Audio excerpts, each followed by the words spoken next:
Hi everyone, welcome to session 1 of the Ed Collab gathering. Kristin, Ziemke, and Pernille Ripp are going to be presenting on picture books, photos, and perspectives, visual literacy as a tool for fostering empathy. Kristin is a nationally recognized expert in technology integration and in particular has garnered acclaim for her work with early childhood classrooms. She engages students in authentic learning experiences where reading, thinking, collaboration, and inquiry are at the heart of the curriculum. Pernille is an expert in literacy and technology integration and dedicates her research and practice to developing engaged and empowered students and communities. In 2010, Pernille founded the Global Read Aloud, a global literacy initiative that began with a simple goal in mind of one book to connect the world. So without further ado, I'm going to turn it over to them.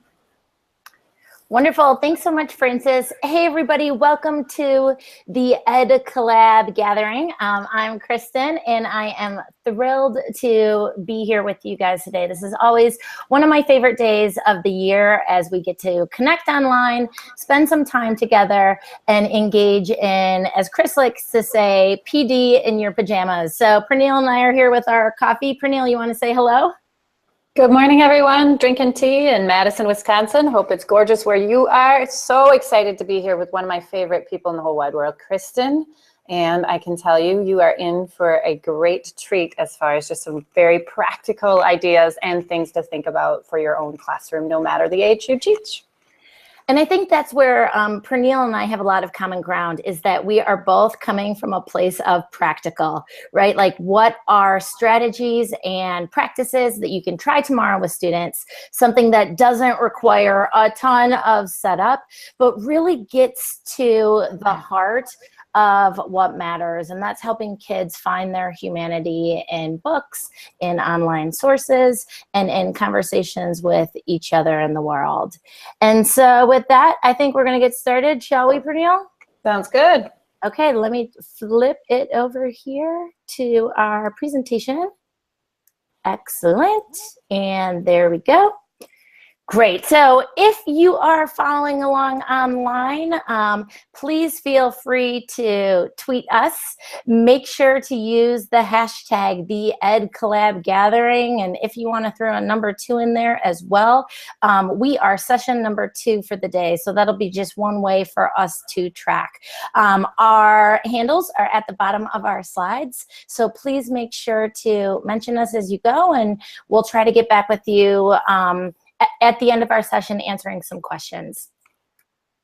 So I think when we look at this piece of visual literacy and really start to think about the why, there are so many reasons for bringing visuals into our classroom. And whereas we know that kids need the visual images as a support feature, we also have a lot of standards that guide us and say, okay, you know, we're on the right track with this. This is an important piece of instruction. We want to see evidence of kids thinking along these lines. And so Pernille and I just pulled a couple of the different standards. You know, of course, we're looking at Common Core, but we're going beyond that. That's sort of the floor and not the ceiling of all that we want to incorporate. And taking a look at the C3 standards, the 21st century learning standards, the media literacy standards, and finding those places that say, yeah, you know what, this piece of visual literacy is important.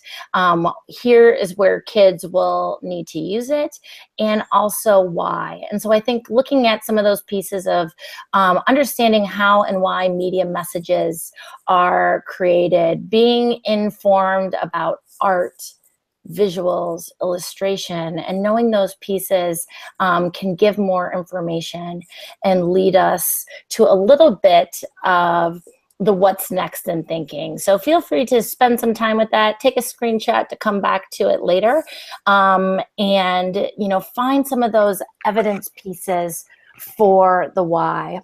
And then when we think about our own students as well, they are being bombarded with visual messages at all times. And so for them too, they need to be able to navigate all of the things that they are constantly infused in and also creating themselves.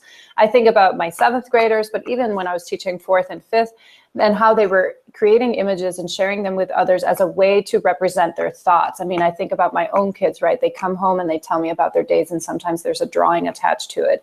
So this isn't just to cover the standards, but we always like to start with the standards to say there is actually a foundational need for this, but also to think about how are our own kids walking through all of this literacy or visual pieces that they are constantly having to not just take in, but also analyze and then somehow have a response to. And so we feel like it's our job as teachers to really make it a teaching point, and not just because pictures will engage kids or videos will engage kids, but because there's so much we can do that goes beyond just giving kids a text. Absolutely. And piggybacking off that thought, you know, what we would like you guys to do is just take a moment and visualize the last website that you viewed as a grown-up, right? Probably not your work email or your personal email, but as you were navigating online, what was that site? Take a moment and put it in your head. Think about what it looked like.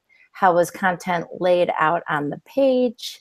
What did you notice as you started interacting with that website?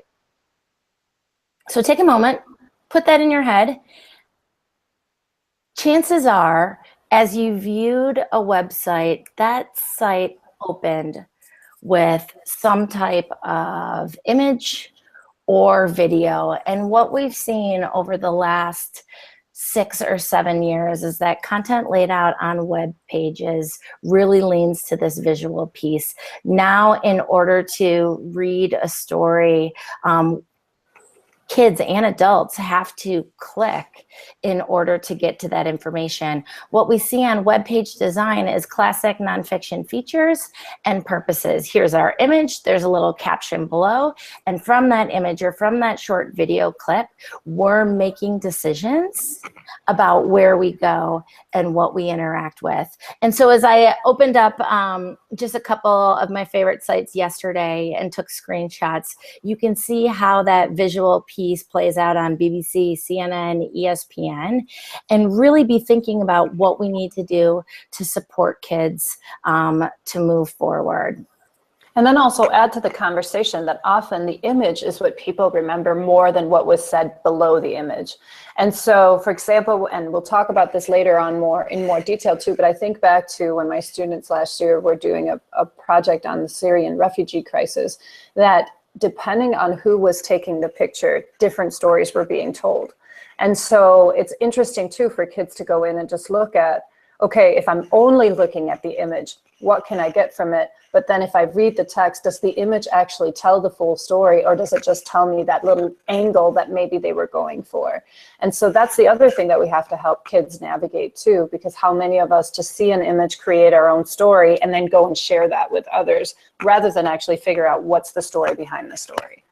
Absolutely, and I think that's human nature, right? Like your brain fills in the gaps. You make sense of whatever you're seeing in a story, but we do have to temper that with evidence, right? And I think in the last 2 years, we've had a lot of conversations about this in regards to social media. Where are you getting your story? How do you know? Is it accurate? Where did it come from? And so introducing those things in our classroom, I think, can be a really valuable piece. Going along with what Pernille said, you know, like, how do we know this information is actionable and valid, and where do we go as a next step with that? And I think regardless of the standards, you know, we all have our scope and sequence and our district goals, but ultimately we're looking at the long form direction of students and getting back to what Pernille likes to say all the time is the most important standard of all, this piece of teaching kindness and engaging kids to really understand how someone feels, to build that empathy and to look at stories through multiple lenses in order to get there. Yeah, because we start with kindness, just like we start with empathy, and then at some point that needs to translate into something. And so when we start with kindness and we start with understanding what other people are going through, then we can change that into action. And I think that's a message that you can promote and produce with any level of kids. In fact, I would say the older kids get the more we need to return to kind of the kindergarten lessons of how are you a good human being? Because it's really easy to get lost as you're developing your identity, especially once you hit those teen years. Mm-hmm. Yeah, and I think that's an important piece. When we think about how we've addressed mini lessons in reading across the years, you know, we've crafted and created countless mini lessons and then revised and refined them over time to really help kids comprehend a piece of text. We need to give the same energy and effort to our study of visuals as well. And just as we teach and refine our mini lessons in either reading or writing, we know that we can teach kids, we must give them time to practice a new skill or strategy, and then we look for kids to improve over time. One of the things I just read recently was talking about how as early as age 3, students are interpreting bias, and whether it be gender or culture or race. And so there's no time, I believe, that's too early to start teaching some of these things to kids and making them aware and giving them a name, and then using that awareness piece to build into understanding. And I think that ties in with what Deb Reese was saying too in her opening today, right? Like there's no excuse to not do anything. There's no age group where this is too young for. We just craft our message to fit the level of kids that we're working with. And I think about that too as a mother of 4 white kids, right? Like, what is my responsibility to bring into my home to have conversations about, just like I hope that they're having in schools. So visual images become such a huge part of that, because that's how we craft those stories. Absolutely. So let me go back and share really quickly here. Speaking of that piece of, you know, what we need to be talking about, and that empathy and the why.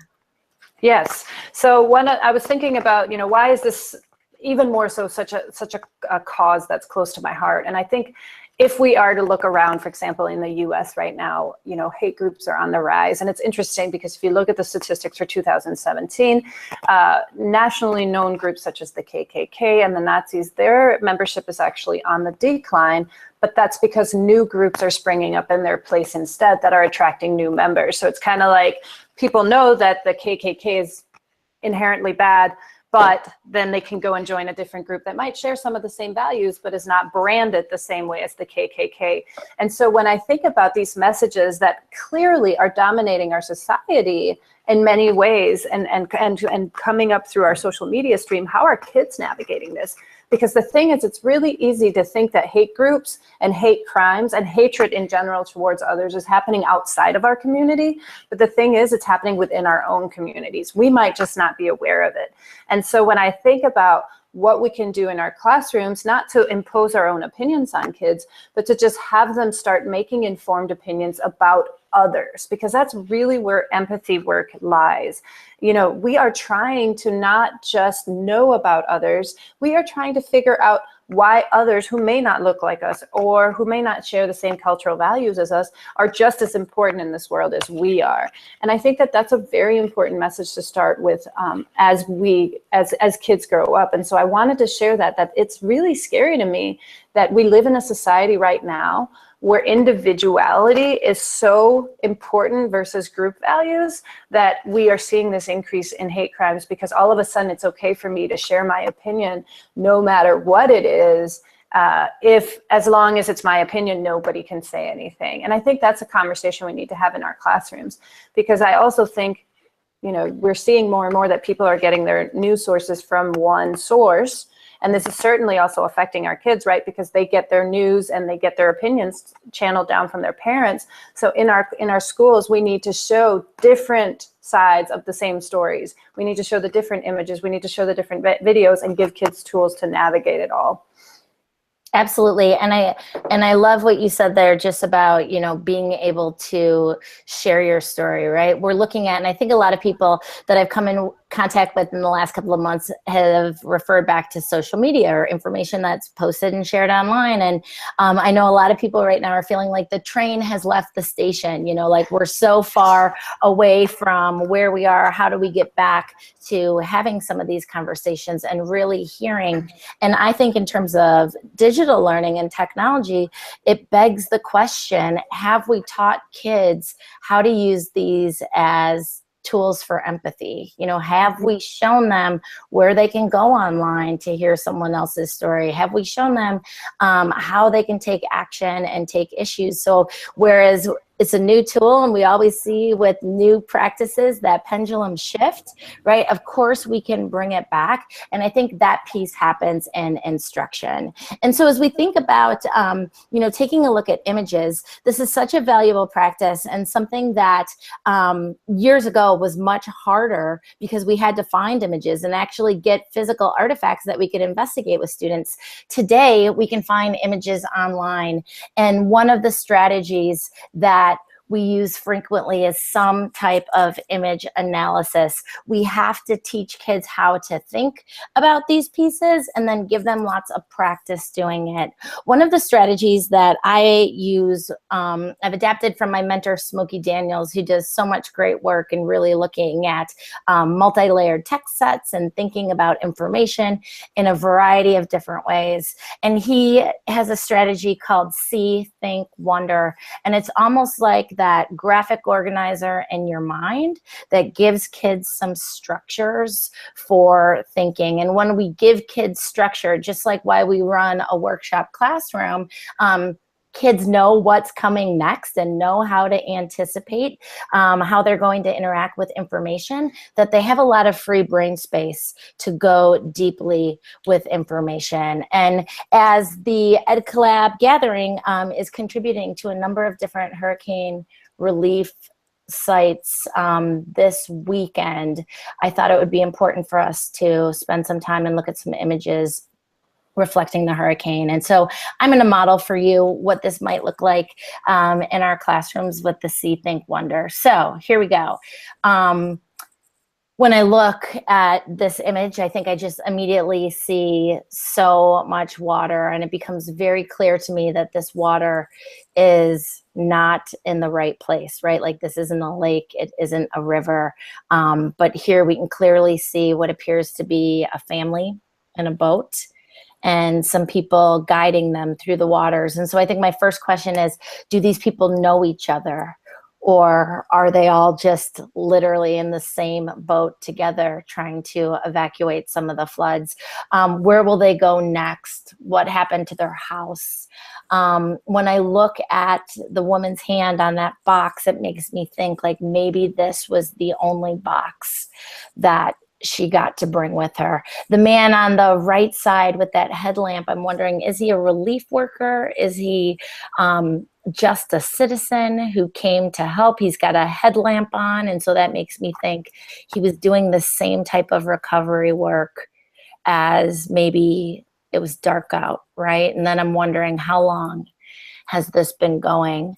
As I look at this, I also see a group of people that possibly are from different places or different neighborhoods really coming together. We can see over in the distance people wearing some type of official looking neon jacket. And I'm wondering, okay, were the authorities able to get in and help this neighborhood? Or is this maybe something where people are just really getting together to help each other? And so I would model that piece and stop for kids and then say to students, okay, you know, you saw me think about this image. Why don't you have a go? As you take a look, what are some things that you might see, think, or wonder in this image, right? And I would invite kids then to apply the strategy in a different context. And so I'll let you just take a couple seconds to analyze that image, to go through it, to take a look.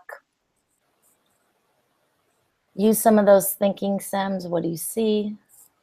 What do you think? What are you wondering?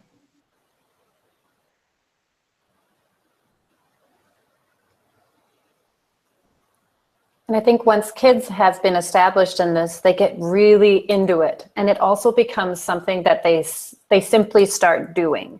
So the more we do it in our classroom, the more kids are like, oh, this is what I should do when I see an image. I shouldn't just consume it. I should actually sit and ask myself, what is this about?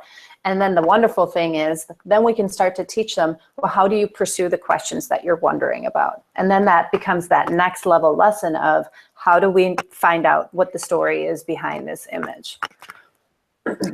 Absolutely. And so I think as we look at some of these pieces, we can find so much authentic teaching opportunities in the world, right? And bringing that into our classroom. So many spin-off lessons from this piece, whether it would be something along the lines of, you know, what does collaboration look like, sound like, right? How can you be a problem solver, create a workaround to a very real stressful situation? What do you notice about people coming together in a time of crisis? This is actually a group of people who obviously made a human chain to save an elderly man who was trapped in his vehicle as the floodwaters rose quickly. And so you can see the man on top opening the door and helping him get out, and then they passed him down the line to safety. And so I think really just a great example of people coming together regardless of economic background, city, you know, race, all of these things, because this is who we are and this is how we find our humanity. It could be verbal, turn and talk with a think partner. It could also be something a little bit more structured where we invite kids to write on a chart or to fold a piece of paper in thirds and do some of that thinking. And so as we look at this information, I think then we are doing that raising awareness piece and start saying to kids, okay, where else do you see visuals in your life? What else might you be able to access a story in through an image or illustration? And I think about, like, you know, like my own kids. So I have 4 kids, and they're between the ages of 3 and 8. And I think about the visual image that we even encounter when we're driving in the car, right? Like right now in Madison, we've seen a bigger homeless population surge because they don't have places to go. Our places to go are closing down. And so my kids have started picking up on these people holding signs at the side of roads, right? And of course, to them, they're like, what is this story here? And I think that that's so important. That's really what we're doing when we're bringing images into our classroom. It's almost like we're taking a snapshot of still life, right? And saying, okay, what's the situation here? Because we hope that kids won't encounter that situation. We hope no one will ever have to witness a human chain in a flooded area. But for them to go, wait a minute, what is happening here? And I think that that's so important, because sometimes I think when we get so focused on skills, we forget about the end game of school, right? The end game of school is to create better human beings that will not just be productive citizens, but actually create a better world. That's the hope we have for all of our kids.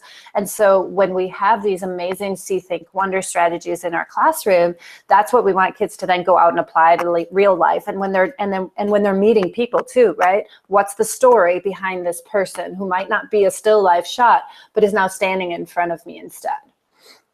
Absolutely. So let me flip back to our presentation here. Let's see. Lots of skills go along with this image study piece. Pernille, do you want to talk a little bit about inference? Yes.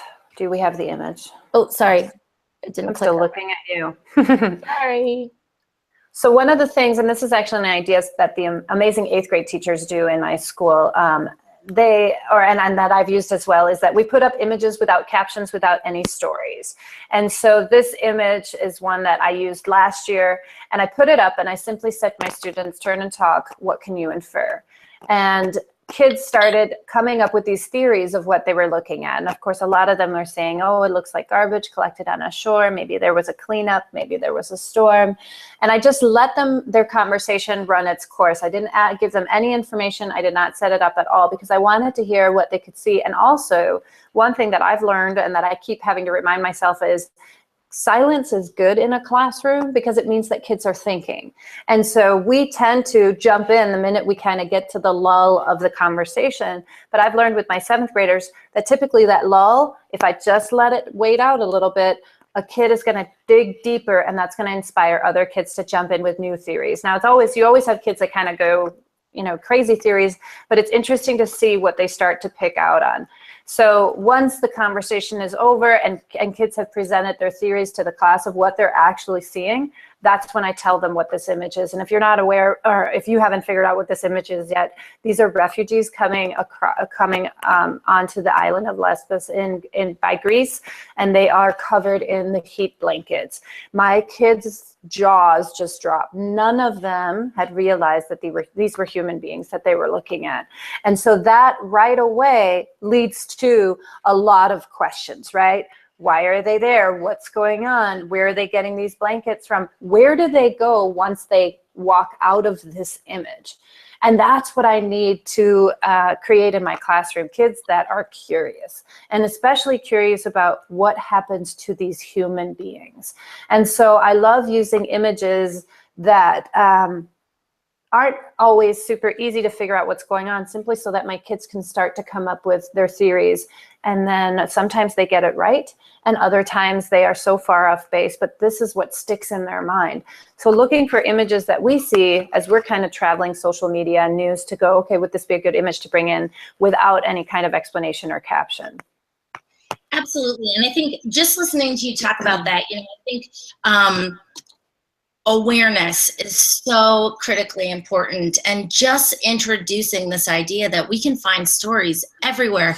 I jumped up while you were like talking about that, Pernille, and started thinking about like an anchor chart, right? Like where can you see visuals in your life? And so the obvious pieces of like photos, right? Videos, graphics, but then are we teaching kids to like look at things like emoji? Right? Like, isn't that a way that we can tell story in images? That's something that even first graders are familiar with and we can leverage. What about looking at things like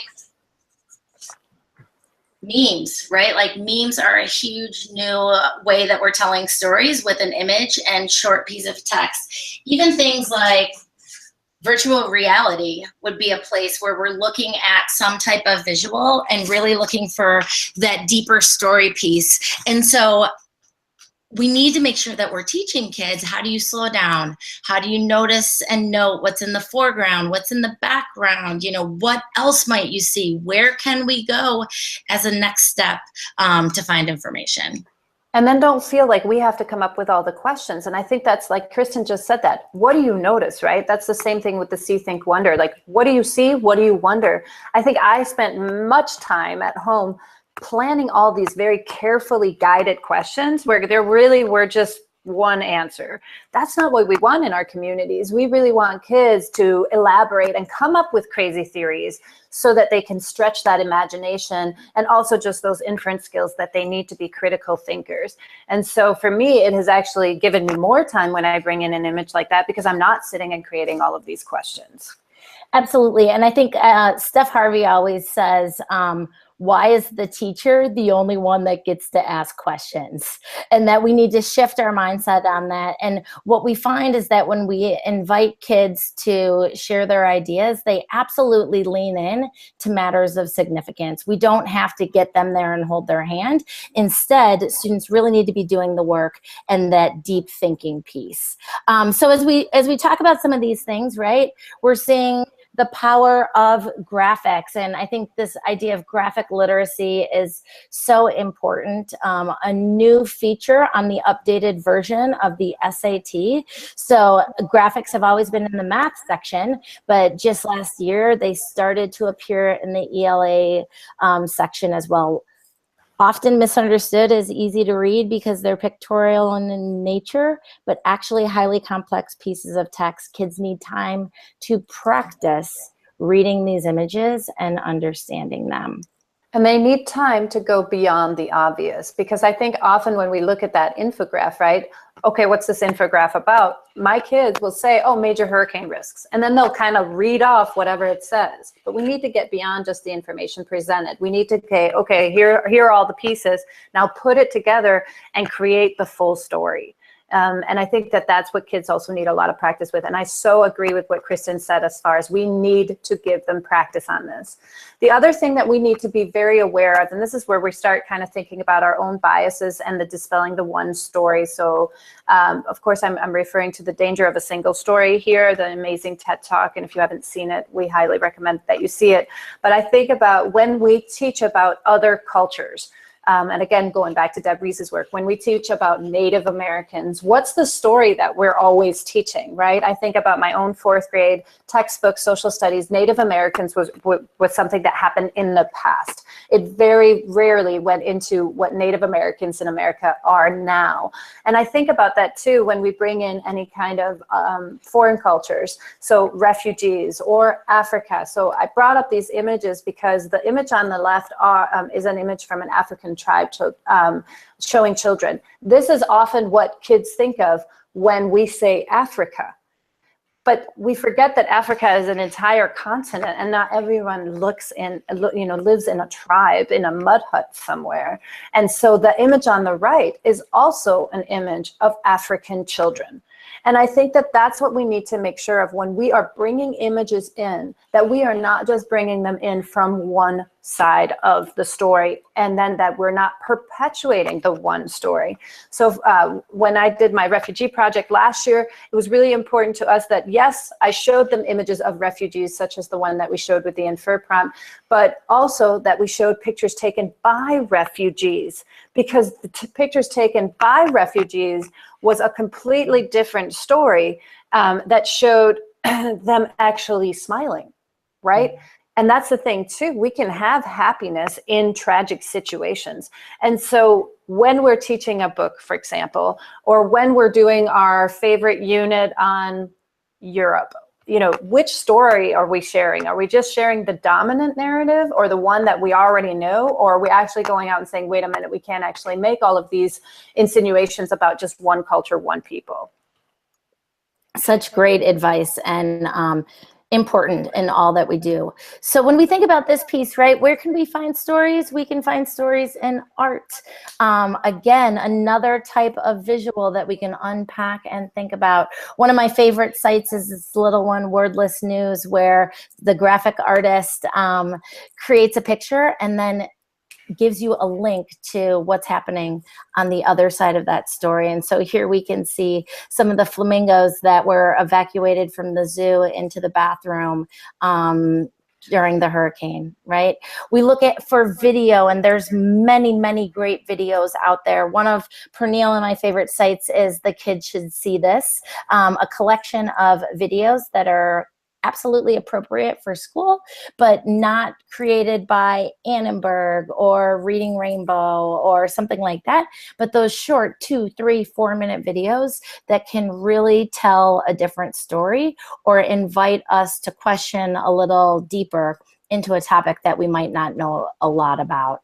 And then, of course, going back to, our favorite piece of picture books. What are the stories that can show a different perspective, help us refine and revise our identity, and really build some pieces of understanding? And so one of the things we have to remember when we look at our library, our classroom libraries and our school library, is that all of those images are showing a story, right? So our kids are constantly bombarded by visual images from the moment they enter our schools, and they look at all of those pages and book covers.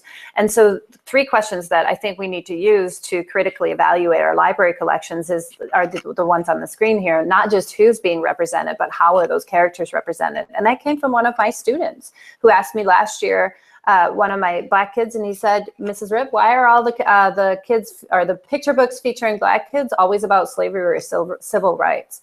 And I thought to myself, well, there's a huge book gap apparently that I have in my room that I was blind to, because here I was thinking like, oh, I have great great representation of people of color, and he's pointing out that the only times I'm showing them is either civil rights or slavery.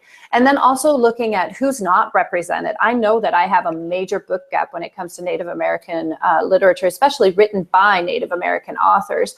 And that's also because we have a major problem in the publishing industry as far as these books not being published.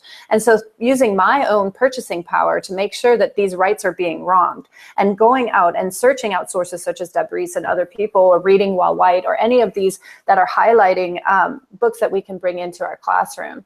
And then making sure that we have own voices, authors represented. This movement came out of the We Need Diverse movements, and it really became a way to push marginally represented authors telling marginally represented stories. So do we have trans books written by trans authors? Do we have Native American books written by Native American authors, instead of people constantly, instead of it always being white authors? Because that's what happened a lot after We Need Diverse Books, was that a lot of white authors started using diverse characters. But that's not just what we need, right? We need people telling their own stories.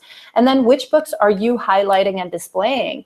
Because that's going to tell a story as well. I was asked in February what I planned on doing for Black History Month as far as my picture book display, and I said I'm not planning on doing one because my students have been seeing these books all along.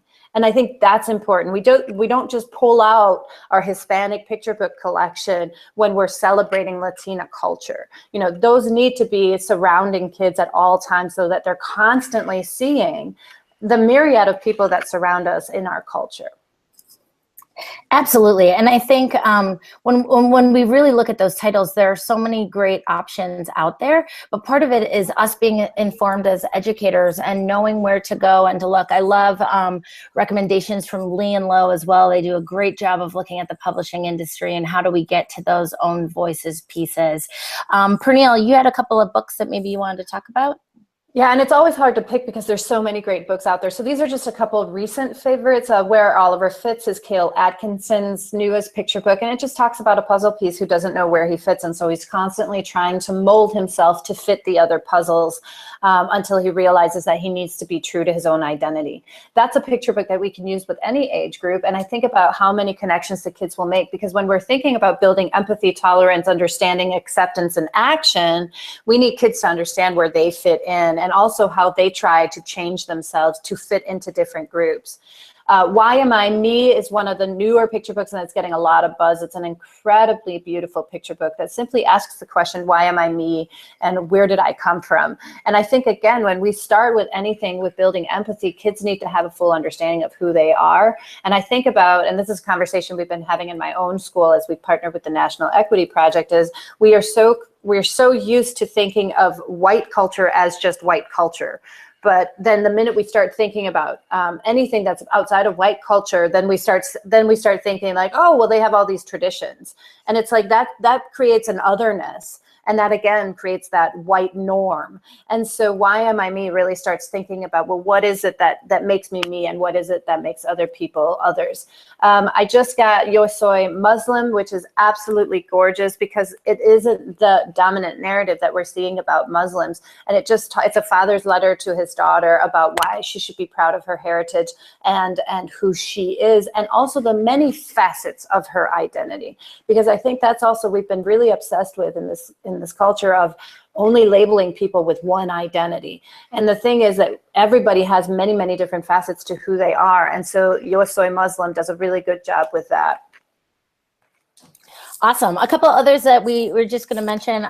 This new one, Come With Me by Hallie McGee, talks about what we see online or on television or in the media can sometimes be scary for young learners, and how can we become empowered to do something. And it goes back to this little act of having a voice as a child and taking action upon an issue. It's one of my favorites right now. One of my other favorites for this year is They All Saw a Cat by Brendan Wenzel, and really looking at how others, and a book about identity, how others see you and then how you see yourself, and leads to some great conversations, whether you're working in 1st grade or 7th grade, about how does the lenses that others put upon us color our view of who we are? How might we change that? How might that impact our perceptions? What do we need to notice about other people in order to have a great understanding of them?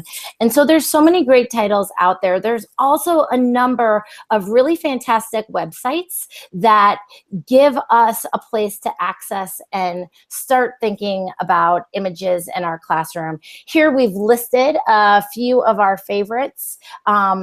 One of my favorites is the picture prompts and what's going on in this picture from the New York Times. It's a fabulous, fabulous site that will guide kids through some of that thinking behind, you know, let's unpack an image. What do you think? What do you see? What do you think? What do you wonder? What is the text evidence that makes you say that? And so let me just open that up for you guys really quickly here and show you a little bit about what that looks like. So if you look at the picture prompts on the New York Times site, right, we can see all of these images that are gathered on a daily basis that invites kids to do some of this seeing, thinking, and wondering. If you look at their what's going on in this picture site, every Monday they post a provocative, you know, thoughtful image that invites kids to do some more thinking. And then as you scroll down below the image, it will invite kids, you know, what do you see? What do you think? What makes you say that in that image? And so Pernille and I will tweet out a number of these pieces later throughout the day. Ultimately, I think what we're looking at is to help kids not just tell their story with images and by creating them, but really to get a better sense of others, and then using that understanding and empathy that comes along with others to take action upon issues in the world, to advocate, to raise awareness, to possibly provide aid, and get to that empathy and humanity piece that we can find not just from books, but from images as well.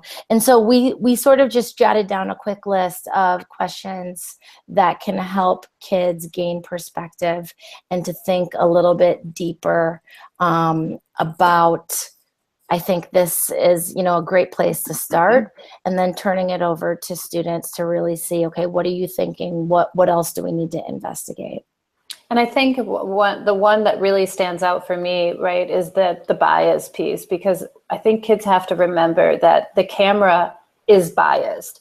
That person taking that picture is taking it with a certain perspective in mind, and they're trying to find an image that illustrates whatever perspective they have of what's going on.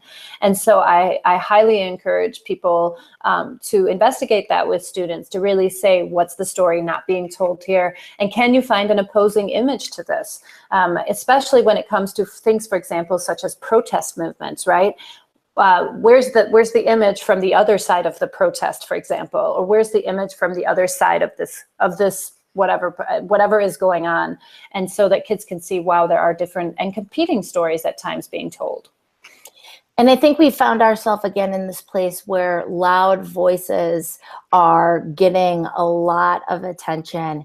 And so seeking out the space to hear those other side of the stories and thinking about what we can do with images to invite kids into that work is exciting and provides us an opportunity. You know, we're at this place of possible, I think. And in closing, I love Cheryl Strayed's work, and from Brave Enough, you know, she had this idea that when we look at story, whether it be written or for our purposes today in a more visual format, it's really helping us, you know, look at our thoughts, create that counter narrative, and start from a place of possible where not only do we empower kids, but we empower each other to hear what's happening in the world, and then hopefully hearing will inspire us to do something about what's happening in the world.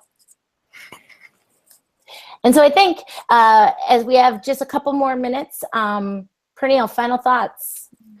Just that this work is so important, and it's not hard. I mean, I think anytime we think of something new, we're like, oh, one more thing to add on. But I think about some of the things that this is more valuable than just teaching a summary, right? I mean, you can give an image and then all the things that you can do with that image, from inferring to analyzing to pointing out evidence to starting discussions. And yes, certainly they can summarize what the story is behind it. And so really think about, where are the images and am I bringing them in purposefully in my classroom? Can really inspire also more student talk, which is one of my favorite things to hear in classrooms, right? We need kids talking more, and images are a natural invitation into conversation. And I love what Pernille said. You know, it doesn't have to be like a huge unit of study, right? It doesn't have to be a 30-minute on the rug mini lesson. It's that quick invitation to access through a visual format, and then to be more responsive as we see those visuals in everything that we encounter. It has been a treat, I think, to be here with you guys today. As we head out, and if you're looking for more information on any of this stuff, Pernille and I both have a couple of books that we could share with you. So please feel free to check those out at any point in time. And also know that we're both very responsive online. So reach out via Twitter, via Facebook, check out our websites if you have questions, and we'd be happy to help you continue to think about this with your students. Absolutely. So thank you for spending your time with us today, or later if you're watching the recording, and reach out, because we're all in this together, all trying to create more kind human beings. So take care. Thanks everybody for your energy for this work. Have a great week. Thank you so much, Kristin and Pernille. That was fantastic. It went by far too fast. There are so many great suggestions for talking with kids of any age, empowering all kids to have that voice and use it to take action and be active in their community and just a worldwide citizen. Thank you so much. Before we sign off, I just want to share the upcoming sessions. Session 2 will include lots of exciting talks. Jillian Heiss and Teresa Bunner will be presenting on I'm White, So Now What? And it focuses on making a place for conversations around race in schools. Maggie Roberts will be presenting on being your favorite teacher and exploring the art of great teaching. Stephanie, Heidi, Kathleen, and Suzanne will be presenting on building a virtual learning network for professional learning. And after session 2, there's even more great sessions to come, so please stay on, or if you're watching later, continue to watch and check them out. Thanks so much, everyone.